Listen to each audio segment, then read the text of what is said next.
नमस्कार, मी जुईली पांगम. जागतिक मानसिक आरोग्य दिनाच्या निमित्तानं या विशेष मुलाखतीत आपल्या सगळ्यांचं खूप खूप स्वागत.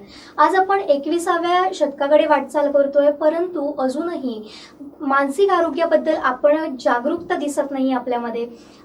आज फक्त कोकणाबद्दल जर विचार करायचा झाल्यास अजूनही कोकणातली लोक मानसिक रुग्णाला डॉक्टरकडे घेऊन जाण्याऐवजी त्याला भूतापेताची बाधा झाली आहे किंवा देवाचा कोप झालाय असं म्हणून तांत्रिकाकडे घेऊन जातात.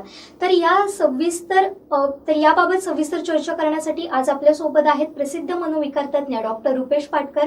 डॉक्टर, खूप खूप स्वागत आपलं. सर, आपण मानसिक आजाराबद्दल बोलणार आहोत, परंतु मानसिक आजार म्हणजे नेमकं काय आणि त्याचं स्वरूप नेमकं काय असतं याबद्दल जाणून घेऊया. जसं शरीराला आजार होतात, शरीराला आपल्याला ताप येतो, सर्दी होते, ब्लड प्रेशर होतं, ब्लड प्रेशर वाढतं, डायबेटीस होतं, तसं मनाला देखील आजार होतात की ज्याच्यामध्ये विशेष करून वागणुकीमध्ये फरक पडतो. वागणुकीमध्ये, विचारामध्ये आणि भावनांमध्ये फरक दिसायला लागला की आपण त्याला म्हणायला लागतो की ही मानसिक आजाराची किंवा मानसिक अस्वास्थ्याची लक्षणं आहेत. मानसिक अस्वास्थ्याची अनेक कारणं आहेत, अनेक त्याची लक्षणं आहेत. पण जसा तो मुद्दा तुम्ही पहिल्यांदा म्हटला की आपल्याकडे ह्याची कारणं बघत असताना त्याच्याकडे ब्लॅक मॅजिक म्हणून किंवा हे कुठच्या तरी अदृश्य शक्तींचे प्रताप आहे म्हणून बघितलं जाण्याची जी पद्धत आहे ती अजूनही आहे. म्हणजे तुम्हाला आश्चर्य वाटेल, मी एक घटना तुम्हाला सांगेन. 1-2 वर्षापूर्वी माझ्याकडे एक मुलगा आणण्यात आला होता. 12वीतला मुलगा होता. जवळपास 6 महिन्यांपासून त्याला आजारपण होतं आणि महिनाभर, म्हणजे माझ्याकडे आणण्याच्या आधी महिनाभर तो बोलायचाच बंद झाला. तो पूर्ण महिनाभर तो काहीच बोलला नाही, चेहऱ्यावरती अजिबात भाव नाही. असं त्याला माझ्याकडे घेऊन आले आणि बोलता बोलता ते असं म्हणाले की म्हणजे मी त्यांना विचारलं की याच्यावरती उपचार वगैरे केले का? हो तर केले ना उपचार, आणि जवळजवळ 18,000 रुपये खर्च केले असं त्यांनी मला सांगितलं. मी त्यांना म्हटलं मग फाईल दाखवा कोणाकडून उपचार घेतले ते. तर ते म्हणाले की डॉक्टरांकडे नाही उपचार घेतले, आम्ही बाहेरचे उपचार घेतले. म्हणजे कुठच्या ह्याच्याकडे, जादूटोणा करणाऱ्याकडे, तांत्रिक हे करणाऱ्याकडे, ह्याच्याकडे जाऊन त्यांनी 18,000 रुपये खर्च केले. तर ती माणसं खेडेगावातली होती. म्हणजे ते त्या मुलाचे जे वडील होते ते खेडेगावातले होते, शेतमजूर होते. त्यामुळे मी समजू शकतो की साधारणपणे गावामध्ये अशा प्रकारचं वातावरण असतं. त्यामुळे मी काय केलं की मी म्हटलं ठीक आहे, आता तुम्ही मेडिसिन सुरू करा. आणि मी त्यांना मेडिसिन लिहून दिलं की जो डोस त्यांना दुपारी 1 गोळी आणि रात्री 1 गोळी असा घ्यायचा होता. आणि त्यांना मी आठवड्याभराने बोलवलं. आठवड्याभरानंतर त्यांचा मला फोन आला आणि फोन असा आला की मी आज येऊ शकत नाही.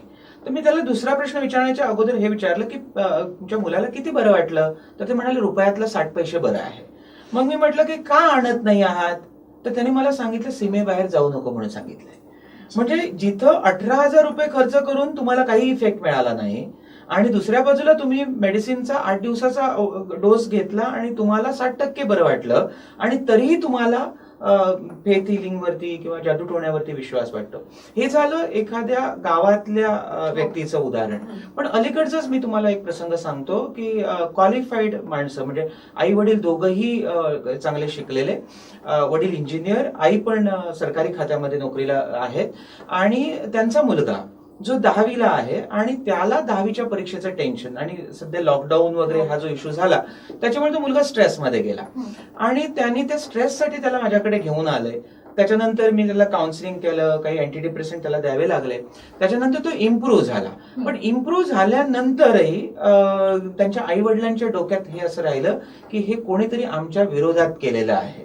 म्हणजे शिकली सवरलेली माणसं सुद्धा, म्हणजे मला आश्चर्य वाटलं, तर कुठच्या तरी एका फेथ हिलरकडे गेले आणि त्याने 50,000चं पॅकेज सांगितलं आणि ते तुम्ही हे बाहेरचं बघा म्हणून सांगितलं. म्हणजे तुम्हाला हे अतिशयोक्ती वाटेल, पण हे अलीकडचीच माझा हा अनुभव, म्हणजे गेल्या महिन्याभरातला हा अनुभव मी तुम्हाला सांगितलं. त्यामुळे मानसिक आजारांच्या संदर्भात समजून घेण्याची खूप आवश्यकता आहे. एक जसं याच्या बाबतीत याची कारण, आणि ह्याला एक कारण आहे, कारण जसं शरीराला ताप आला तर आपल्याला हात लावून समजतं किंवा थर्मामीटरने मोजता येतं. तुमचं ब्लड प्रेशर वाढलं तर ते मला बघता येतं. पण माणसाच्या वर्तनामध्ये फरक व्हायला लागतो किंवा माणूस एकटाच पुटपुटायला लागतो, त्याला भास व्हायला लागतात. तेव्हा हे आजार आहेत असं न वाटता लोकांना ते मॅजिक वाटण्याची, जादू वाटण्याची, त्याला काहीतरी पिशाच्याने बाधलं वाटण्याची शक्यता आहे. तुम्ही आता जसं म्हणालात की खेडेगावातल्या लोकांमध्ये जागृती नाहीये, तसं तुम्ही सुशिक्षितांचं पण उदाहरण दिलं. हे झालं आपल्या गावातलं, म्हणजे एकूण कोकणासंदर्भात बघूया. पण शहरी भागात जर आपण बघितलं तर हीच परिस्थिती आहे. म्हणजे आपल्याला मानसिक आजार आहे हे सांगताना लोक कचरतायत अजूनही. मग ती कुठेतरी जनजागृती होणं गरजेचं आहे का? किंवा त्या सगळ्या पद्धतीला ह्या लोकांनी कशा प्रकारे सामोरं जायला हवं असं तुम्हाला वाटतं? म्हणजे नक्कीच हा दुसरा एक मुद्दा मला असा दिसतो की लोक शारीरिक आजार झाला तर डॉक्टरकडे जातात, हां. पण मानसिक आजार झाला तर ती लाजतात. हो. आणि तिथं लोकांना असं वाटतं की हे काहीतरी कमीपणाचं आहे. हां. म्हणजे मला ताप आला तर मला कमीपणा वाटत नाही, नाही. पण मला चिंता वाटायला लागली, मला निराशा वाटायला लागली तर मला कमीपणा वाटायला लागतो. खरं तर आपल्यामध्ये सुद्धा जर आपण बघितलं ना की आपण कदाचित हे लहानपणापासून शिकत असतो. म्हणजे आपण एखाद्या माणसाच्या डोळ्यात पाणी आलं, काय रडतो मुलीसारखा, असं जे म्हटलं जातं ना, म्हणजे आपण व्यक्त सुद्धा व्हायचं नाही, अशा प्रकारे कुठेतरी आपल्याला भावना व्यक्त न होण्याबद्दल इनडायरेक्टली शिकवण दिली जाते. त्यामुळे आपण चिंताग्रस्त झालो, आपल्याला एखाद्या गोष्टीची भीती वाटली तर भीती वाटणं हे लक्षण आहे असं न म्हणता भित्रा माणूस हो. असं म्हटलं जातं. आणि मग हे त्याच्यावर तो लपवण्याकडे शिक्काच टाकला जातो की तो भित्र आहे. हो, आणि हो. त्यानंतर अजून ते आजार बळवू शकतात. हो, आणि म्हणून हे लपवण्याकडे किंवा हे टाळण्याकडे अशी प्रवृत्ती दिसते. आणि त्यामुळे उपचार देणारे लोक उपलब्ध असून सुद्धा बऱ्याच वेळा उपचार घ्यायला लोक जात नाहीत, हे असं दिसतं. आपण आता त्यांची लक्षणं वगैरे जाणून घेणारच आहोत. पण आता आपण बघतो की आपण शरीराबद्दल सांगताना की बाबा माझे हे हात, माझे हे कान, डोळे, ह्या पद्धतीने आपण सांगू शकतो. पण मन हे आपण दाखवू शकत नाही किंवा त्याची अमुक एक बाबा जागा आहे असं सांगू शकत नाही. पण हे मन नेमकं कुठे असतं, त्याबद्दल काय सांगा? मनाचं अधिष्ठान हे मेंदू आहे. मेंदूची अनेक कार्य आहेत. जसं आपल्याला स्पर्श जाणवणं, ज्ञानेंद्रियामार्फत जे काही होतं, आपल्याला दिसतं, ऐकायला येतं, हे जाणवणं हे मेंदूमुळे शक्य होतं. म्हणजे डोळ्याने जरी आपल्याला चित्र दिसलं, डोळ्याच्या पटलावरती चित्र दिसलं तरी त्याची जाणीव मेंदूमुळे होते. त्यामुळे सेन्सेशन हे जसं मेंदूचं काम आहे तसं मोटर फंक्शन, म्हणजे मी हात हलवतोय, हे हात हलवणं हे मेंदूचं फंक्शन आहे. त्याचप्रमाणे विचार करणं, विशेष करून विचार करणं, भावना अनुभवणं, वागणूक, ह्या सगळ्या गोष्टी मेंदूतून ठरतात. त्यामुळे मेंदूतल्या एका ठराविक भागामध्ये विचार करण्याचं केंद्र असतं, ठराविक भागामध्ये भावना अनुभवण्याचं केंद्र असतं. त्यामुळे मेंदूमधल्या ज्या गोष्टी आहेत त्यांचा संबंध मानसिकतेशी येतो. त्यामुळे मेंदूमध्ये जर बिघाड झाले तर मानसिक लक्षणं दिसतात. म्हणजे आपण मानसिक आजारांबाबत बघणारच आहोत. पण तुम्हाला हेही लक्षात येईल किंवा हा आपला अनुभव असेल, आपण उन्हातून चालून आलो तर आपली चिडण्याची शक्यता जास्त असते, चिडचिडपणा जास्त असतो. आपण उपाशी असू तर आपली चिडचिड वाढते. आपल्याला ताप आला तर आपली मानसिक स्थिती बरोबर राहत नाही. याचा अर्थ असा की बॉडी केमिस्ट्री जेव्हा बदलते तेव्हा त्याचा परिणाम आपल्या मेंदूवरती होतो आणि आपल्या वागणुकीमध्ये, आपल्या भावना अनुभवण्यामध्ये फरक पडतो. त्यामुळे मन हे जरी आपल्याला असं मिस्टिकल किंवा गूढ वाटत असलं तरी त्याची जी फंक्शन आहेत, विचार करणं, भावना अनुभवणं आणि वागणं, ही फंक्शन ही खरी तर मेंदूच्या ठराविक भागांची फंक्शन आहेत. हे नेमके आजार होतात कसे, त्यांची कारणं काय? काय आहे की ह्या आजारां किंवा एखाद्या गोष्टीला आजार केव्हा म्हणावं हे पण आपण जरा विचारात घेऊया. ठराविक मर्यादा जेव्हा ओलांडतात, म्हणजे चिंता, आता हा इंटरव्ह्यू द्यायचा आहे, तर इंटरव्ह्यू द्यायच्या अगोदर मला एक प्रकारची चिंता जाणवणं हे नैसर्गिक आहे. कारण माझा परफॉर्मन्स चांगला व्हायला पाहिजे किंवा परीक्षेच्या आधी मला चिंता वाटणं हे साहजिक आहे. कारण जर चिंता वाटली नाही तर मी चांगली तयारी करणार नाही.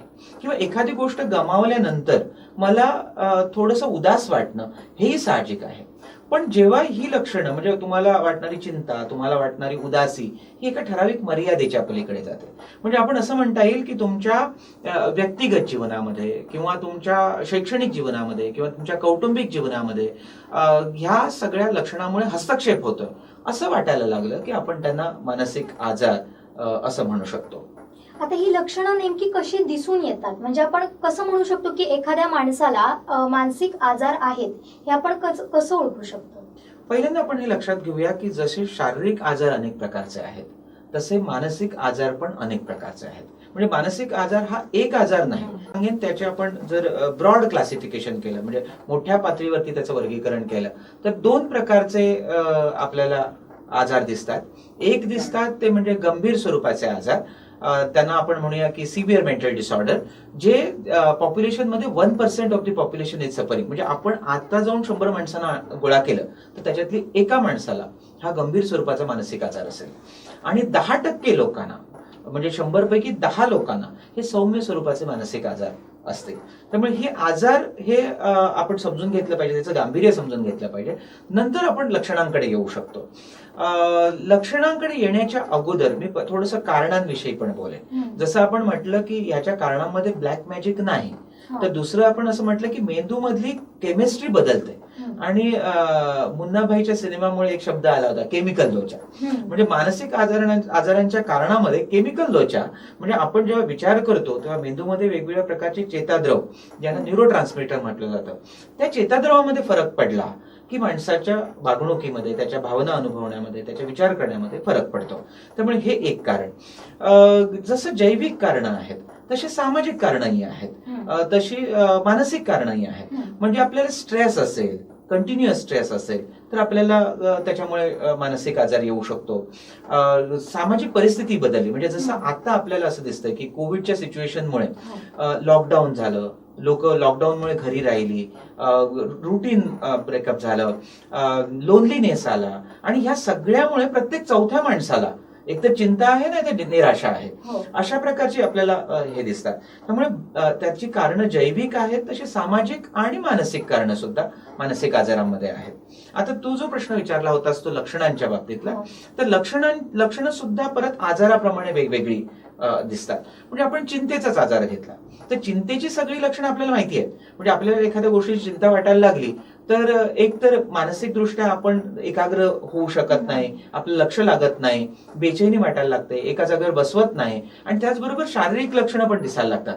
छातीत धडधडायला होतं, श्वास लागतो, पोटात काहीतरी झाल्यासारखं वाटतं, टॉयलेटला जावंसं वाटायला लागतं, कुठेतरी ट्रेमर्स वाटायला लागतात. ही चिंतेची लक्षणं आहेत. आणि ही जेव्हा तुम्हाला तुमचं नेहमीचं काम करू देत नाहीत तेव्हा आपण त्याला चिंतेचा आजार किंवा एन्झायटी डिसऑर्डर म्हणतो, आणि त्याच्यावरती उपचार करण्याची गरज असते. जशी चिंतेची लक्षणं आहेत तशी डिप्रेशनची लक्षणं आहेत, म्हणजे उदासी. म्हणजे चिंता आणि उदासी याच्यामध्ये फरक काय? परीक्षेला जायच्या अगोदर जी लक्षणं दिसतात ती चिंतेची लक्षणं, आणि रिझल्ट लागला आणि आपण फेल झालो ती जी लक्षणं दिसतात ती निराशेची लक्षणं.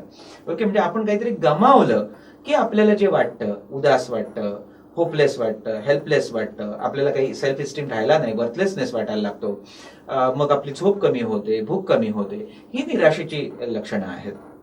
चिंतेच्या आजारामध्ये आणखी 2 गोष्टींचा मी प्रामुख्याने उल्लेख करेन. त्याच्यापैकी एक म्हणजे अशी लोक काही वेळा तुमच्या लक्षात येतील की ज्यांना अतिस्वच्छतेचा सवय असते. म्हणजे सातत्याने हात धुत राहतील, म्हणजे क्लीनलीनेस ते करतील, पण त्यांचं क्लीनलीनेस इतरांना त्रासदायक होतो. किंवा तुम्ही त्यांच्याच याचं जर बघितलं तर इतके वेळा हात धुतील की त्यांच्या बोटांना हे झालेलं असेल, फंगल इन्फेक्शन झालेलं असेल, कारण पाण्यात सातत्याने ओल्या ह्याच्यात राहिल्यामुळे. यांना ओसीडीचा आजार असतो, ऑब्सेसिव्ह कंपल्सिव्ह डिसऑर्डर. म्हणजे सतत असा विचार येत राहतो की आपले हात स्वच्छ नाही आहेत आणि मग ते स्वच्छ केले पाहिजेत, म्हणजे सातत्याने धुत राहिले पाहिजे. तसे काही चेकर्स असतात, जसे वॉशर्स असतात तसे चेकर्स म्हणजे जे तपासत बसतात. म्हणजे लाईट बंद केली आहे का नाही, फॅनचं बटन बंद केलंय की नाही, लॉक बंद केलंय की नाही. म्हणजे काही पेशंट असे पण मला आढळले की लॉक बंद केलं हे माहिती असतं, एकदा खेचून बघितलं, पण नाक्यावरती जाईपर्यंत 4 वेळा येऊन गेला तो. म्हणजे एरवी आपल्याला सुद्धा हा विचार कधीतरी येतो, ऑब्सेसिव्ह विचार, पण आपण आपली कामं टाकून तेच करत बसत नाही. पण काहींच्या बाबतीत हा आजार बनतो आणि त्याच्यावरती ट्रीटमेंट उपलब्ध आहे, उपचार उपलब्ध आहेत. एक माझ्याकडे क्लायंट येत होते, कारण काही वेळा काय होतं की कंपल्सिव्ह बिहेवियर न दिसता फक्त मनात विचार येतो. आणि ते जे गृहस्थ होते त्यांना त्यांच्या मिसेस घेऊन आल्या आणि त्या म्हणाल्या की माझे हे जे पती आहेत ते स्वयंपाकघरात येत नाहीत. आणि मी त्यांना जेव्हा विचारलं, आणि अर्थात ते त्यांच्या मिसेसच्या पुढे बोलायला तयार नव्हते, आणि मिसेस बाहेर गेल्यानंतर ते मला म्हणाले, काय सांगू डॉक्टर, मला समजत नाहीये माझ्या डोक्यात हा विचार कसा येतो. मला कोणतीही धारदार वस्तू बघितली, चाकू बघितला का उचलावा आणि पुढच्या पोटात घालावा असं वाटायला लागतं. मी हे करणार नाही हे मला नक्की माहिती आहे, पण तरी पण इतका विचार येतो की न जाणं माझ्या हातून घडलं तर. एक व्यक्ती अशी होती की जिने मला असं सांगितलं की मला कचरा बघितला, म्हणजे कपटा बघितला तर तो खिशात घालावा असं वाटतो. आणि म्हणून मी कुठेच जात नाही, कारण बाहेर कुठेही मी कचरा उचलला तर मला लोक वेड म्हणतील, आणि म्हणून मी कुठे जात नाहीये. तर त्यांच्यासारखी लोक ज्यांना ऑब्सेसिव्ह थॉट्स येतात, त्यांना हे तोंड दाबून बुक्यांचा मार, कारण ही लक्षणं आपल्याला माहिती नसतात की हे अशा प्रकारचे आजार. आणि महत्वाची गोष्ट म्हणजे ह्या आजारांवरती उपचार आहेत, उपचाराने हे आजार ठीक होणारे आहेत. आणखी एक प्रकारचे आजार आहेत, त्याच्याविषयी मी सांगेन. तुम्हाला अशी माणसं तुमच्या आजूबाजूला जाणवतील की ज्यांना डोकं दुखतंय, पाठ दुखते, इकडे दुखतंय, तिकडे दुखतंय, असं सारखं सांगत राहतात. आणि तुम्ही जर त्यांच्या बघितलं तर त्यांच्या अशा जाडजाड फाईल झालेल्या असतात, आणि डॉक्टरने सांगितलेलं असं तुम्हाला काहीच नाहीये. म्हणजे काहीच नाहीये असं म्हटलं तर ते म्हणतात आम्हाला दुखतंय. तर त्याचा अर्थ ती खोटं बोलत असतात का? तर ती खोटं बोलत नसतात. ते सोमॅटायझेशन असतं, म्हणजे शारीरिक लक्षणांच्या रूपात मानसिक दडपण व्यक्त करण्याची ती प्रवृत्ती असते. म्हणजे मी मगाशी जो उल्लेख केला की आपल्याकडे मला उदास वाटतं, मला अमुक भावना वाटते, ही सांगण्याची पद्धत नाहीये. तो उदास वाटणं, मला भीती वाटते, मला चिंता वाटते, हे सांगण्याची आमच्याकडे पद्धत नाहीये. आणि त्यामुळे काही माणसं ही शारीरिक लक्षणांच्या रूपात आपली जी मानसिक अस्वस्थता आहे ती व्यक्त करतात. आणि अशा माणसांना बऱ्याच वेळा अँटी डिप्रेशनची गरज असते, त्यांना बऱ्याच वेळा उदासी असते, आणि ती उदासी ट्रीट करण्याची गरज असते. पण ती मग इकडून तिकडे टॉनिकची इंजेक्शन घे, टॉनिकची औषधं घे, कुठेतरी सलाईन लावून घे, असे हे करत फिरत राहतात. तर हेही ट्रीटेबल असे आजार आहेत, सोमॅटायझेशन डिसऑर्डर. हे सौम्य स्वरूपाचे आजार आपण असं म्हणू शकू की ज्याच्यामध्ये चिंता, निराशा किंवा ऑब्सेसिव्ह कंपल्सिव्ह किंवा मी सोमॅटायझेशन म्हटलं. तसं आणखी पण आहेत बॉडी डिस्मॉर्फिक रिॲक्शन, म्हणजे जिथं एखाद्या व्यक्तीला असं वाटायला लागतं. म्हणजे माझ्याकडे एक व्यक्ती आले होत्या, त्यांना असं वाटायचं की त्यांचं नाक ठीक नाही आहे. म्हणजे होतं व्यवस्थित, मी म्हटलं काही ठीक आहे, नाही म्हणाले, म्हणजे त्यांना बॉडी डिस्मॉर्फिक, म्हणजे आपल्या शरीराचा एखादा अवयव खूपच विकृत आहे असं सातत्याने वाटत राहणं, अशा प्रकारचा त्यांना त्रास होता. त्या आजाराला काय म्हणतात? त्याला बॉडी डिस्मॉर्फिक डिसऑर्डर असं म्हणतात. तर हे सौम्य स्वरूपाच्याच आजारामध्ये येतात. पण गंभीर स्वरूपाचे जे आजार आहेत, जे मी म्हटलं 1% लोकांच्या मध्ये दिसतात, ते त्याच्यामध्ये 2 प्रकार पुन्हा येतात. त्याच्यापैकी एक आहे विचार विकृती, आणि दुसरं आहे ती भावनांची विकृती. म्हणजे जसं आपल्याला उदासी समजते, म्हणजे आपल्याला उदास झाला, आपण काहीतरी गमावल्यानंतर जी प्रतिक्रिया येते, काहींच्या बाबतीत काहीही न गमावता तुम्हाला उदासी दिसेल. म्हणजे क्षुल्लक काहीतरी त्यांच्या जीवनात घडलेलं असेल आणि ते खूप उदास झालेले असतील, कारण त्यांच्या मनात उदासी येते ह्याचं कारण त्यांच्या मेंदूतले न्यूरोट्रान्समीटर हे कुठेतरी कमी झालेले असतात, आणि त्यामुळे त्यांना उदासी येते. आणि हा उदासीचा आजार जो आहे तो साधारणपणे 6 महिन्यापर्यंत तो त्रास टिकतो. अँटी डिप्रेशन दिल्यानंतर तो ठीक होतो. पण मला ज्याच्याविषयी सांगायचं आहे, जसा उदासीचा आजार असतो तसा अतिउत्साहाचा पण आजार असतो, त्याला मॅनिया असं म्हणतात.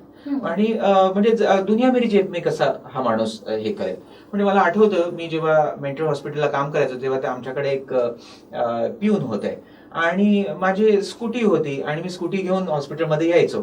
आणि ह्या माणसाचा काही कॉन्ट्रॅक्टवरचा माणूस हा, आणि तो मला म्हणायला लागला, काय डॉक्टर तुम्ही ही जुनी हे घेऊन येता, त्यांनी काहीतरी वॅगनार का काहीतरी मला सांगितलं, ही घ्या तुम्ही. आणि मी म्हटलं नाही रे, माझी तेवढी हे नाही, मी फायनान्स करतो तुम्हाला. म्हणजे ज्या माणसाची मिळकत 8-10 हजार रुपये सुद्धा नाही, तो तिथल्या डॉक्टरला, कन्सल्टंटला सांगतो मी स्पॉन्सर करतो. हे त्याच्या मॅनियाचं लक्षण होतं. म्हणजे त्याला जो त्याचा अतिउत्साह होता, त्याचं ते लक्षण होतं. त्याला नंतर मग ऍडमिट करून आम्हाला ट्रीटमेंट द्यावी लागली, आणि ही इम्प्रूव्ड. म्हणजे जसा निराशेचा आजार असतो तसा अतिउत्साहाचा आजार असतो. आणि बऱ्याच वेळा हे आजार निराशा अतिउत्साह अशा एपिसोडच्या रूपात येतात. आणि याने जर मूड स्टेबिलायझर व्यवस्थितपणे घेतले तर ही माणसं व्यवस्थित राहू शकतात. हे जसे उत्साहाच्या बाबतीतला आजार मी सांगितलंय, तसं विचार विकृती असतात, जिथं विचारांचा विषय एकतर विकृत असतो किंवा विचारांच्या प्रवाहामध्ये प्रॉब्लेम होतो. म्हणजे आपण आता बोलत असताना त्याला काहीतरी एक लॉजिक आहे, एकातून दुसरा मुद्दा डेव्हलप करत असताना. पण काही माणसं इलॉजिकल विचार करतात. मी एक उदाहरण देईन. जर मी असं म्हणायला लागलो, मी माणूस आहे, राम माणूस होता म्हणून मी राम आहे, हा, म्हणजे ही जे अशा प्रकारे, म्हणजे जिथं कनेक्टिव्हिटी मध्ये प्रॉब्लेम झाला, आणि ही कनेक्टिव्हिटी काही वेळा इतकी हे होऊ शकते की तो माणूस बोलतोय ते त्याचं बोलणं आहे की शब्दांचं सलाड आहे असं वाटू लागतं. आणि अशी माणसं काही वेळा निओलॉजिझम, नवीन शब्द सुद्धा तयार करतात आणि बोलायला लागतात. काही वेळा काय होतं की अशा लोकांना भ्रम पण होतात. भ्रम ज्याला आपण डिल्युजन म्हणतो, आणि ज्याच्यामध्ये कॉमन आपल्याला 2 प्रकारचे भ्रम दिसतात. एक असतं की पर्सिक्युटरी डिल्युजन ज्याला म्हणतात, की ज्याच्यामध्ये आपल्या विरुद्ध लोक आहेत, असं वाटायला लागतं. म्हणजे शेजारचे लोक आपल्याच विरोधात आहेत, ते काहीतरी करतायत. कोकणातल्या लोकांना कॉमनली वाटतं तसं, पण इथं मी आजाराच्या बाबतीत बोलतोय की जिथं त्यांना कितीही पटवून देण्याचा प्रयत्न केला की तसं नाहीये, पण 4 लोक बोलायला लागली, ती आपापसात काहीतरी बोलत असतील, हसत असतील, तर ते म्हणतात नाही माझ्याच बाबतीत ते बोलताय. हे पर्सिक्युटरी डिल्युजन. किंवा एखाद्या व्यक्तीला असं वाटायला लागतं की आपला पार्टनर, माझी बायको माझ्याशी फेथफुल नाही, माझा नवरा माझ्याशी फेथफुल नाही, इनफायडॅलिटीची डिल्युजन.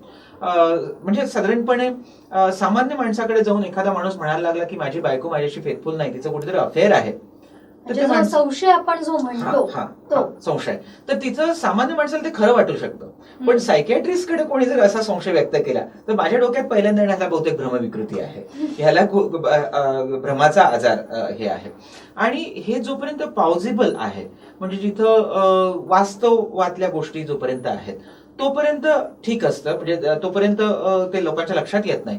पण काही वेळा असं होतं की बिझार डिल्युजन येतात, म्हणजे अंतराळातून मला कोणीतरी कंट्रोल करतं असं जेव्हा कोणीतरी सांगायला लागतं, किंवा कोणीतरी अमेरिकेचा अध्यक्ष माझ्याविषयी काहीतरी विचार करतो असं जेव्हा म्हणायला लागतं, तेव्हा ते काही शक्यतेतल्या गोष्टी नसतात, तेव्हा ते सरळ लक्षात येतं की ह्याला भ्रम झालाय.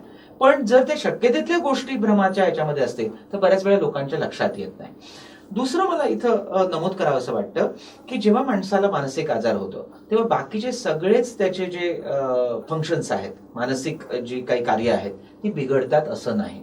म्हणजे बऱ्याच वेळा लोक म्हणतात बाकी सगळं समजतं, हेच कसं काही नाही समजत, तर त्याची बाकीची सगळी फंक्शन इंटॅक्ट असतात आणि एखाद्या त्याच्या कार्यामध्ये, मनाच्या कार्यामध्ये प्रॉब्लेम येऊ शकतो. आणि याच्यावरती सुद्धा उपाय आहेत, म्हणजे मी ज्याच्यामध्ये विचार विकृती ज्याला म्हटलं की त्याच्यावरती सुद्धा उपाय आहेत आणि उपायांनी ही माणसं व्यवस्थित राहू शकतात. मी याच्यामध्ये एक ऑप्टिमिस्टिक उदाहरण तुमच्या पुढे ठेवेन. 1-2 वर्षापूर्वीची गोष्ट. आमचे एक मित्र आहेत गोव्यातले, तर त्यांनी मला असं सांगितलं की त्यांच्या घराच्या जवळ एका झाडाखाली एक बाई राहते. ती त्यांच्याच वाड्यावरची बाई, पण तिचं डोकं फिरलंय आणि ती तिथं राहते आणि मला ते बघवत नाहीये. म्हणजे ऊन पावसात ती तिथं राहते, तिचं बाकी काही मेंटेनन्स नाहीये. माझ्या लक्षात आलं की तिला बहुतेक स्किझोफ्रेनियाचा आजार असावा. मी त्यांना म्हटलं की आपण जाऊन बघूया. तर मला घेऊन गेले. आम्ही लांबूनच बघितलं, कारण तिला असं वाटलं की आम्ही तिच्या विरोधात काहीतरी करायला आलोय, तर तिने दगडच उचलला. पण मी त्यांना म्हटलं की तुम्ही हिचं थोडंसं वर्कअप करणार का, की तुम्ही तिच्या घरातल्या माणसांना विचारणार का, आणि जर तिला मेडिसिन कोणीतरी देऊ शकलं, औषध देऊ शकलं, तर आपण तिला औषध देऊया आणि बघूया तिला किती इफेक्ट मिळतो. तर त्यांनी जाऊन तिच्या घरामध्ये तिची सासू आणि मुलगी अशा 2च, पुरुष माणूस कोणी नव्हतं. तर सासूबाईंशी त्यांनी ते बोलले आणि त्या म्हणाल्या की ती जेवायला कधी कधी घरी येते, नेहमीच येते असं नाही, पण कधी कधी येते. तर मी म्हटलं ज्यावेळी घरी येईल तेव्हा मी देतो ती औषध त्यांना द्यायचं. आणि सासूबाईंनी ते औषध जेवणात मिक्स करून द्यायला सुरुवात केली. आणि हळूहळू असं झालं की महिन्याभरानंतर त्या बाई घरात येऊन राहायला लागल्या. 2 महिन्यानंतर त्या बाई स्वतःची काळजी व्यवस्थित घ्यायला लागल्या आणि घरातली जी बारीक सारीक कामं असतात, झाडलोट करण्याची, स्वयंपाक करण्याची, ती कामं करायला लागल्या. आणि आज 2 वर्ष झाली त्यांना पूर्ण, त्या व्यवस्थितपणे घरात नांदतात आणि एकमात्र आहे की त्यांना औषध सतत चालू आहे. इथे मी आणखी एक मुद्दा स्पष्ट करेन की बऱ्याच वेळा असं लोक म्हणतात की मानसिक आजारांसाठी जेव्हा औषधं घेतली जातात ती कायमस्वरूपी घेतली जातात. पण मी तुम्हाला असा प्रश्न विचारेन की तुम्हाला डायबिटीस असेल तर तुम्हाला कायमस्वरूपी औषध घ्यावं लागतं? तुम्हाला जर हायपरटेन्शन असेल, ब्लड प्रेशरचा आजार असेल तर तुम्हाला कायमस्वरूपी औषध घ्यावं लागतं? तुम्हाला हार्ट डिसीज असेल तुम्हाला कायमस्वरूपी औषध घ्यावं लागतं? मग मानसिक आजारांमध्ये, काहीच मानसिक आजारांमध्ये, सगळ्या मानसिक आजारांमध्ये नव्हे, पण स्किझोफ्रेनिया सारखा आजार असेल किंवा एखाद्याला मूड डिसऑर्डर असेल की ज्याला रिपीटेडली होते, म्हणजे रिकरंट एपिसोड आहेत, अशा माणसाला मात्र दीर्घकाळ किंवा कायमस्वरूपी मेडिसिन घेण्याची आवश्यकता असेल. कारण ती मेडिसिन नाही घेतली तर त्यांना पुन्हा चिन्ह दिसण्याची शक्यता असते. असे माझे काही क्लायंट आहेत जे टीचर्स आहेत, लॉयर्स आहेत, जज पण आहेत की जे मेडिसिन घेऊन व्यवस्थित मेंटेन करतात, म्हणजे 15-15 वर्ष ते व्यवस्थित मेडिसिन वरती मेंटेन करतात आणि त्यांना ही इन्साइट आहे आणि त्यांच्या नातेवाईकांनाही ही इन्साइट आहे. कारण ह्या उपचारांमध्ये नातेवाईकांचं सहकार्य तितकंच महत्वाचं असतं. त्यांनी न कंटाळता ह्या लक्षणांना लक्षणं समजून, म्हणजे जसं एखाद्याला डोकं दुखतं, ताप येतो, तसं ह्याचं वागणं हे लक्षण आहे असं समजून त्यांना ट्रीट करणं, त्यांना उपचार हे करणं आणि सातत्याने उपचार देणं हे आवश्यक असतं. आणि हे सहकार्य मिळाल्यानंतर लोक लोक चांगल्यापैकी रिहॅबिलिटेट राहतात, हा अनुभव आहे. म्हणजे आपण पाहू शकतो की जर तुम्ही सातत्यानं व्यवस्थित उपचार घेतला तर हे मानसिक आजारही बरे होऊ शकतात. पण हे मानसिक आजारात शरीरावर त्याचा कसा परिणाम होतो किंवा होतच नाही का, असं काही होतं का ते? एक गोष्ट आपण लक्षात घेऊया की मनाचा परिणाम शरीरावरती आणि शरीराचा परिणाम मनावरती हा होतच असतो. दुसरं असं की जेव्हा एखाद्या माणसाला, मी मगाशी स्किझोफ्रेनिया आजाराचा उल्लेख केला की जिथे विचार विकृती असते, माणसाला विचार करण्यामध्ये प्रॉब्लेम होतो आणि त्याच्यामध्ये डिसऑर्गनाइज स्किझोफ्रेनिया नावाचा जो उपप्रकार आहे, ज्याच्यामध्ये माणसाची पर्सनॅलिटी, व्यक्तिमत्व ढासळत जातं आणि माणसाने स्वतःची केअर नाही केली. म्हणजे मी त्या बाईंचं उदाहरण दिलं की त्या जर समजा रस्त्यावरती जाऊन राहायला लागल्या, झाडाखाली राहायला लागल्या, तर त्यांच्या नक्कीच शरीरावरती परिणाम होईल, त्यांच्या इंटेकवरती परिणाम होईल आणि इंटेकवरती परिणाम झाला की बाकीच्या व्याधी सुद्धा होण्याच्या शक्यता वाढू लागतील. तसं दुसरा मुद्दा मला हे सांगायचं, म्हणजे हे तर तीव्र आजारांच्या स्वरूप बाबतीत झालं, पण आपण चिंता आणि निराशा यांच्या बाबतीत सुद्धा बघितलं तर आपल्या लक्षात येईल की सततची चिंता ही तुम्हाला डायबेटीसला निमंत्रण देऊ शकते, हायपरटेन्शन म्हणजे ब्लड प्रेशर वाढण्याला निमंत्रण देऊ शकते, हार्ट डिसीजला निमंत्रण देऊ शकते. एवढंच काही लाईफस्टाईल डिसीजेस जे काही आहेत ते लाईफस्टाईल डिसीजेसच्या कारणामध्ये, म्हणजे त्यांना रिस्क फॅक्टरमध्ये स्ट्रेस हे महत्वाचं कारण आहे. स्ट्रेस म्हणजे फक्त ताण नव्हे, ताणाला दिली जाणारी आपली प्रतिक्रिया जी आहे, ज्याच्यामध्ये छातीत धडधड होणं असेल, एक प्रकारचा कंटिन्युअस एक प्रकारच्या दडपणामध्ये राहणं असेल, त्यामुळे फोकस न करणं असेल, मनाला वाटणारी उदासी असेल की ज्याच्यामुळे तुमचं मेटाबॉलिझम बदलतं, म्हणजे शरीरामधलं चयापचय बदलतं आणि सतत ताण राहिला म्हणजे काय होतं की जेव्हा अॅक्यूट स्ट्रेस येतो, म्हणजे अचानक ताण आला, तर आपल्या शरीरामध्ये ॲड्रेनालिन सिक्रेट होतं, लगेच धडधड होणं वगैरे ह्या गोष्टी सुरू होतात, जी डिफेन्स मेकॅनिझम असतं. पण सतत ताण राहिला तर शरीरामध्ये कॉर्टिकोस्टिरॉइड सिक्रेट व्हायला लागतात आणि ही आपलं मेटाबॉलिझम, चयापचय बिघडवतात. म्हणजे साखरेचं चयापचय, म्हणजे ग्लुकोजचं चयापचय किंवा फॅटी ऍसिडचं चयापचय ह्याच्यावरती परिणाम घडवून आणतात आणि ज्याच्यामुळे आपल्याला मेटाबॉलिक डिसीजेस, मी म्हटलं तसं डायबेटीस किंवा हार्ट डिसीज ह्यासारखे आजार जे लाईफस्टाईलशी संबंधित आहेत, हे आजार वाढण्याच्या शक्यता वाढतात. त्यामुळे मानसिक आरोग्य सांभाळणं हे महत्वाचं आहे. म्हणजे मानसिक आजारच होईपर्यंत वाट बघितली पाहिजे असं नाही. मी इथं 4 गोष्टींचा उल्लेख करेन.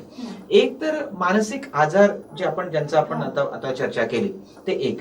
दुसरं जे मी सांगितलं की सोमॅटायझेशन म्हणजे जिथं शारीरिक लक्षणं आहेत पण त्याच्या मागे मानसिक कारणं आहेत. तिसरं जे आहे ते म्हणजे हे सायकोसोमॅटिक इलनेसेस, की ज्याला लाईफस्टाईल डिसीजेस आपण म्हटलं, की ज्याच्या कारण मीमांसेमध्ये स्ट्रेस किंवा ताण ह्या गोष्टी असतात. आणि चौथं मी असं म्हणेन की प्रत्येक आपल्या आजाराच्या वेळी आपलं मन सुद्धा हळवं झालेलं असतं. म्हणजे आपल्याला ताप आलेला असेल, आपलं डोकं दुखत असेल, म्हणजे समजा आपलं डोकं दुखत असेल तर आपली चिडचिड होते, म्हणजे आपल्याशी कोणीतरी तितक्या वेळात बोलायला आलं तर आपण चिडून बोलतो. आणि त्यावेळी आपल्याला कोणीतरी, म्हणजे आपण आजारी असतो, म्हणजे आपल्याला ही माहिती असेल बघा, हातगुण म्हणतात डॉक्टरचा, ऍक्च्युली तो हातगुण नाही, जिभेचा गुण. म्हणजे जो डॉक्टर आपल्याला होप देतो किंवा आपल्याशी बोलतो, आपल्याला ऐकून घेतो, तिथं आपल्याला खूप बरं वाटतं, रिलॅक्स वाटतं. तर तिथं हे जे शब्दांचं महत्व आहे हे लक्षात घेतलं पाहिजे, होपचं महत्व लक्षात घेतलं पाहिजे. तुम्ही घाबरू नका, तुम्ही पूर्ण ठीक व्हाल, असे डॉक्टरचे शब्द हे औषधांइतकंच काम करतात. कारण हे शब्द जेव्हा माणूस बोलतात किंवा जेव्हा एखादा एक्सपर्ट बोलतो तेव्हा त्याच्यामुळे आपल्या न्यूरोट्रान्समीटरमध्ये फरक पडतो. आपण एकमेकाला जरी पॉझिटिव्ह स्ट्रोक जरी दिले, म्हणजे मी तुम्हाला म्हटलं की तुम्ही छान बोलता, असं मी तुम्हाला म्हटलं, छान अँकरिंग करता, तुम्हाला बरं वाटतं ना. ते बरं वाटणं म्हणजे काय असतं, तर तुमच्या मेंदूमध्ये न्यूरोट्रान्समीटर पॉझिटिव्ह प्रकारचे सेक्रेट व्हायला लागतात. त्याच्याऐवजी मी तुम्हाला क्रिटिकल बोलायला लागलो तर तुम्हाला निगेटिव्ह वाटायला लागतं. आणि साधे पॉझिटिव्ह स्ट्रोक देऊन सुद्धा आपण माणसांमध्ये हेल्दी, म्हणजे मानसिक दृष्ट्या हेल्दी वातावरण तयार करू शकतो, इमोशनल बॉन्ड चांगले बनवू शकतो. आणि एक वातावरण, म्हणजे आता आपण म्हणजे किंवा नेहमीच माणूस हा एकटा राहणारा प्राणी नाही आणि मानसिक आजार हे बहुतांशी एकटेपणाचे आजार आहेत. त्यामुळे जर आपण भावनिक बंध हे जर चांगले केले, पॉझिटिव्ह केले, तर मला असं वाटतं की मानसिक आरोग्य मेंटेन व्हायला त्याचा चांगला उपयोग होऊ शकतो. सध्या आपण बघितलं तर आपल्या देशातला हा एक महत्वाचा मुद्दा आहे जो सध्या बऱ्याच चर्चेत आहे, तो म्हणजे सुशांत प्रकरण आपण म्हणू शकतो, ज्या त्यानं आत्महत्या केली आणि त्यानंतर बरेच मुद्दे असे समोर आले, जसं की व्यसन, म्हणजे त्याला तो ड्रग्ज घेत होता हे त्याच्या अगदी जवळच्या व्यक्तींकडून सांगण्यात आलं. तर मानसिक आजाराचं हे लक्षण आहे का व्यसन घेणं, म्हणजे जर टेन्शन आलं तर आपण व्यसन करतो, हे आजार त्यात येतात का? एक आहे की व्यसन करणं हाच मुळात एक आजार आहे. हा. म्हणजे काही लोक, म्हणजे तुम्हाला असं सोसायटीमध्ये दिसेल की दारू पिणाऱ्यांपैकी 20% लोक अशी असतात की ज्यांनी दारू प्याली की त्यांना परत परत प्यावीशी वाटते. हो. म्हणजे रक्ताची उलटी झाली तरी त्यांना दारू प्यावीशी वाटते. म्हणजे त्यांना माहिती असतं आपल्या आरोग्यावरती परिणाम होतो, पण त्यांना कंट्रोल नाही राहत. म्हणजे अनियंत्रित इच्छा, एखाद्या गोष्टीचं सेवन करण्याची अनियंत्रित इच्छा हा आजार आहे. तर त्याला म्हणजे अल्कोहोल असेल तर अल्कोहोल डिपेंडन्स सिंड्रोम असं आपण म्हणतो, किंवा सबस्टन्स अब्यूज डिसऑर्डर म्हणतो. म्हणजे जिथं आपण बाकीच्या ड्रग्सचा विचार करतोय, जिथं ओपियमचा विचार करतोय, तिथं आपण सबस्टन्स अब्यूज म्हणतो. त्या वेगवेगळ्या सबस्टन्सचे अब्यूज होणं हा आजार आहे. म्हणजे त्याच्यावरती डिपेंडन्स डेव्हलप होणं हा आजार आहे. आणि तुम्ही ज्याचा उल्लेख केला म्हणजे सेलिब्रिटी काय किंवा सामान्य माणूस काय, प्रत्येक माणसाला मन असतं आणि कोणीही माणूस म्हणजे तो आजारी पडू शकतो. तुम्हाला आश्चर्य वाटेल, तुम्ही सुशांत सिंगचा उल्लेख केलात, पण सुइसाईड करण्याच्या ह्याच्यामध्ये जर आंतरराष्ट्रीय पातळीवरती तुम्ही जर प्रमाण बघितलं तर डॉक्टरांच्यात जास्त आहे, आणि त्या डॉक्टरांच्या मध्ये सायकॅट्रिस्ट मध्ये जास्त आहे. म्हणजे हे जे आपल्याला दिसतं ते स्ट्रेसशी संबंधित आहे आणि तणावाशी संबंधित आहे. तुम्ही तणाव, स्ट्रेस कसा मॅनेज करता, तुम्ही हेल्दी हॅबिट कशी डेव्हलप करता, ह्याच्यावरती बऱ्याच गोष्टी अवलंबून असतात. पण ह्याला इम्युन कोणी नाही. त्यामुळे त्याने केलं काय होतं की सेलिब्रिटीने एखादी गोष्ट सेलिब्रिटीच्या बाबतीत घडली की त्याची चर्चा होते, पण सामान्य माणसं लाखोंच्या संख्येने शेतकऱ्यांनी आत्महत्या केल्या त्याची मोठी चर्चा नाही होत, आणि ती सेलिब्रिटीची चर्चा होते. फक्त एवढंच मी असं म्हणेन की माणसाला वंचितता असेल तर दुःख असतं, पण वंचितता संपली तर दुःख संपत नाही. म्हणजे हे आहे, म्हणजे तुम्हाला उपाशी असाल तर तुम्हाला काहीतरी जेवायला पाहिजे, मग तुमचं दुःख म्हणजे तुमची वंचितता संपायला पाहिजे असं तुम्हाला वाटणं. कारण तुम्ही जोपर्यंत उपाशी असाल तेव्हा उपाशी राहणं हे दुःख असतं. पण तुमचा उपवास गेला, तुम्हाला जेवायला मिळालं तर तुम्ही सुखी व्हालच असं नाही. पैसा तुम्हाला समृद्ध करेल असं नाही, मनाने समृद्ध करेल असं नाही. त्यामुळे ही गोष्टही लक्षात घेतली पाहिजे की तुम्ही गरीब असा का श्रीमंत असा, तुम्ही मॅनेज कसं करताय, तुमच्या स्वतःला म्हणजे स्वतःवरती किती काम करताय हेही महत्वाचं आहे. की मानसिकदृष्ट्या स्वतःवरती काम करण्याची प्रत्येकाला गरज असते. कारण आपलं अपब्रिंगिंग जे झालेलं असतं ते काही आयडियल झालेलं असतं असं नाही. बऱ्याच गोष्टी आपण चुकीच्या शिकलेल्या असतो, त्याचं अनलर्निंग करण्याची गरज असते किंवा डिलर्निंग करण्याची गरज असते. नवीन गोष्टी शिकण्याची गरज असते, संवाद चांगला शिकण्याची गरज असते, फेल्युअर कसं पचवायचं हे शिकवण्याची गरज असते. निराशा येत असेल, उदास वाटत असेल, चिंता वाटत असेल तर ते कसं मॅनेज करायचं हे शिकण्याची गरज असते. आणि ह्याच्यासाठी हेल्प घेण्याची सुद्धा गरज असते. त्यामुळे ह्या सगळ्या गोष्टींचा विचार आपण केला पाहिजे मानसिक आरोग्याच्या क्षेत्रामध्ये, असं मला वाटतं. एक डिप्रेशन असं म्हटलं जातं की आता जेव्हा सुशांतने आत्महत्या केली तेव्हा हा जो शब्द होता तो बराच चर्चेत होता आणि त्याला लगेचच भरपूर गुगलवर सर्च केलं गेलं. तर डिप्रेशन म्हणजे नक्की काय असतं? डिप्रेशन ही भावना, मी जसं म्हटलं की तुम्ही काहीतरी गमावलं, म्हणजे नातेसंबंधामध्ये गमावणं असेल, आर्थिक काही गमावणं असेल, किंवा तुमचा परफॉर्मन्स असेल परीक्षेसारखा, जिथं तुम्ही गमावता आणि ते गमावल्यानंतर तुम्हाला जी प्रतिक्रिया येते म्हणजे उदास वाटतं, जीवनामध्ये नेहमीच्या याच्यामध्ये इंटरेस्ट वाटत नाही, तुम्हाला कुठेतरी हेल्पलेस वाटायला लागतं, भविष्यात काही बदलण्यासारखं वाटत नाही, होपलेस वाटायला लागतं, तुमची जी प्रतिष्ठा आहे ती कुठेतरी गेली असं तुम्हाला वर्थलेस वाटायला लागतं, कुठेतरी अपराधी वाटायला लागतं, आपण हे म्हणजे ह्या गोष्टी करायला नको होत्या असं वाटायला लागतं. त्याच्याबरोबर मग शारीरिक चिन्ह, झोप न येणं, भूक न लागणं असंही दिसू शकतं, किंवा उलटही होऊ शकतं, अति झोप लागणं, अति भूक लागणं अशाही प्रकारची लक्षणं दिसू शकतात. तर ही डिप्रेशनची लक्षणं आहेत. पण मी परत मगाशी सांगितलं तसं एखादी गोष्ट गमावल्यामुळे आपल्याला प्रतिक्रिया म्हणून एखादी भावना आली तर ती किती काळ राहते आहे हे महत्वाचं आहे. जर ती म्हणजे एखाद्या गोष्टीला आजार म्हणण्यासाठी, म्हणजे डिप्रेशनचा आजार म्हणण्यासाठी ही लक्षणं 14 दिवस तरी असली पाहिजेत, तेव्हा आपण त्याला आजार म्हणू शकतो. नाहीतर निराशेचा आजार तुम्हाला आणि मला पण म्हणजे निराशेची लक्षणं ही तुम्हाला आणि मला पण कधीतरी जाणवलेली आहे, पण त्यांना आजार म्हणण्यासाठी ती ठराविक काळ राहिली तर त्यांना आपण आजार म्हणायला पाहिजे आणि मग त्याच्यावरती उपचार घेण्याची आवश्यकता असते. नाहीतर बऱ्याच वेळा आपण कुठेतरी मन रमवतो, कोणाशी तरी बोलतो आणि 1-2 दिवसात आपल्या लक्षात येतं की इमोशन निघून जातात आणि आपण होतं तसं पुन्हा रुटीन मध्ये येतो. पण हे जर टिकून राहिलं तर मात्र हेल्प घ्यायला पाहिजे. आणि ही हेल्प घेत असताना 2 प्रकारच्या ट्रीटमेंट आहेत. कारण हे बऱ्याच वेळा मला जाणवतं की मला डायग्नोसिस मी केलेला असतो की ह्याला डिप्रेसिव्ह डिसऑर्डर आहे, आणि तो मला सांगतो फक्त काउन्सिलिंग देऊन मला ट्रीट करा. आणि मला माहिती असतं की याला अँटी डिप्रेशनची पण गरज आहे, म्हणजे उदासी कमी करणाऱ्या गोळ्यांची गरज आहे. म्हणजे बऱ्याच वेळा हे लक्षात येत नाही की आपल्या भावना ह्या आपल्या न्यूरोट्रान्समीटरशी संबंधित असतात. न्यूरोट्रान्समीटर जर आपण ते जे कमी पडलेत ते जर करेक्ट केले, ते आपण औषधांनी करेक्ट केले, तर आपला मूड इलिव्हेट होऊ शकतो. म्हणजे तो फक्त काउन्सिलिंगच्या ने नव्हे तर त्याच्याबरोबर उपचारांनी सुद्धा, औषधोपचारांनी सुद्धा तर तो ठीक होऊ शकतो. त्यामुळे हे क्लिअर होणं आवश्यक आहे की औषधाची सुद्धा गरज असते. उपचारांमध्ये 2 प्रकारचे उपचार आपण विचारात घेतो. एकाला बायोलॉजिकल थेरपी की ज्याच्यामध्ये औषधोपचार येतात, आणि दुसरा आहे सायकोलॉजिकल थेरपी, म्हणजे वेगवेगळ्या प्रकारे पेशंटला समजावून सांगणं. त्याच्यामध्ये उपप्रकार येतात, बिहेवियर थेरपी येते, कॉग्निटिव्ह थेरपी येते, आणि हे उपचार देऊन आपण पेशंटला ठीक करू शकतो. मानसिक आजाराबद्दल गैरसमज पसरवले जातात, ते नेमके गैरसमज काय असतात? एक असं आहे की लोकांना असं वाटतं की आपल्याला मन आहे म्हणजे आपण मनाचे एक्सपर्ट आहोत. म्हणजे हे सगळीकडेच आपल्याला असं दिसतं. त्याला धरून गैरसमज पसरतात. एक असं दिसतं की बरीच लोक काही ना काहीतरी लिहितात, ओके, आणि ते शास्त्रीय पद्धतीने किंवा शास्त्रीय निकषांच्या आधारावरती लिहिलेलं असतं असं नाही, आणि त्यामुळे ह्याने काही गैरसमज तयार होतात. किंवा सुरुवातीला आपण आपल्या चर्चेच्या सुरुवातीला ब्लॅक मॅजिक विषयी बोललो, त्या ह्याच्यातून सुद्धा गैरसमज तयार होतात. उपचारांच्या बाबतीत गैरसमज आहेत, जसं एक यांची सवय लागू शकते औषधांची.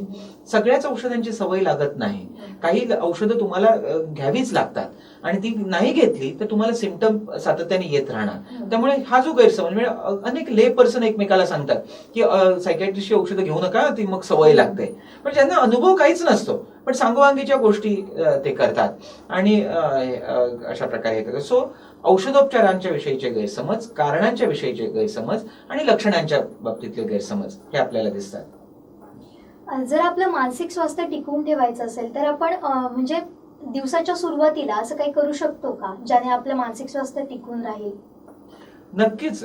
दिवसाच्या सुरुवातीलाच असं नाही, तर दिवसभरही मी म्हणेन.